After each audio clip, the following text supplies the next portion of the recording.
Good afternoon, everybody. I'm over here at the UN in New York in conference room 1. There's hardly anybody about. I don't think anyone can hear me. Probably no one would be interested anyway.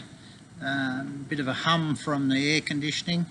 I haven't got my fancy microphone. I forgot to put that in my suitcase.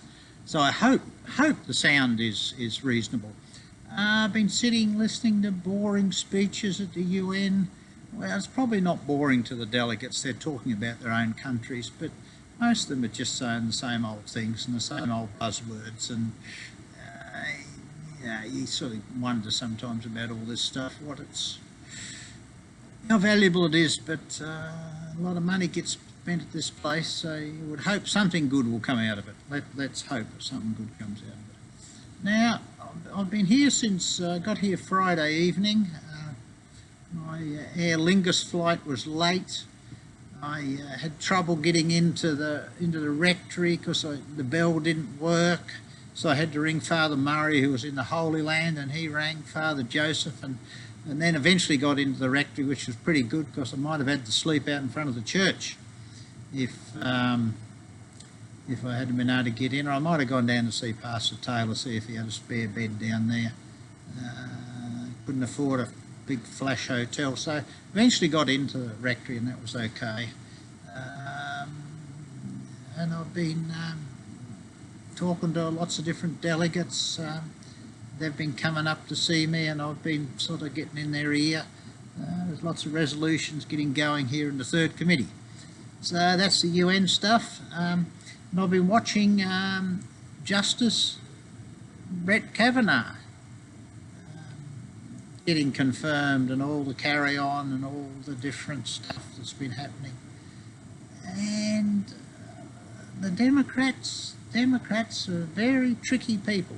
Senator Feinstein's one of them. She had this Dr. Ford lady contacted her anonymously, didn't want to be made public, and so just happened that the confidentiality just slipped, and what she'd said got sort of held up right until the very end, and one wonders about the timing of these things and all the rest of it, and there was no corroborative evidence, and it's very dangerous, all this stuff of trust women.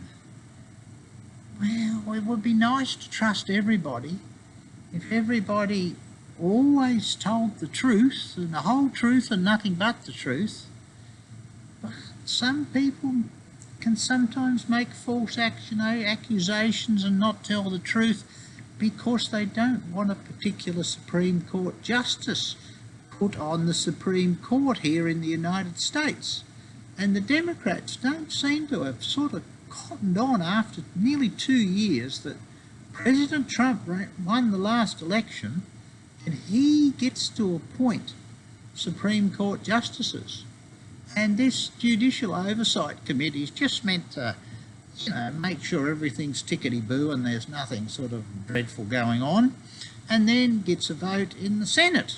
And the Republicans control the Senate, so, that's the system. And everyone's sort of all up in arms about all this stuff. But there you go. So that's Justice Kavanaugh in. It makes you wonder what will happen if another one gets appointed, how much fuss there'll be. Meant to be 5-4 Conservatives now on the Supreme Court in America. One wonders what will happen with that, whether Roe versus Wade, the abortion decision, will come up and fall or not. Now, Justice Kavanaugh, committed Catholic, should be pro-life. He's saying, it's settled law, he said that to Senator Collins. Now, how settled it is, one wonders, it's a dreadful decision. We'll see what happens. As Justice Kavanaugh appointed 4 lady law clerks to work with him. They don't seem to have any problem with him. And there's dozens and dozens of ladies work with him. The last 20 years, they all got together to say, he's a great guy, there's no problem here, no problem. So maybe there isn't a problem. Who knows? Who knows? We weren't there 36 years ago or whenever it was, wherever it was. Who knows? Who knows? Who drove her there? Who drove her away? You know, normally you remember those sorts of things. But there it is. That's the United States. It's been very interesting to see it all. And I'll go now and get a bite of lunch and stick this up on the on my Facebook page. So there it is. I'm having a great time talking with the delegates here, and we'll see what happens with all these documents. So thanks for watching, and please pray for me, and God bless you all.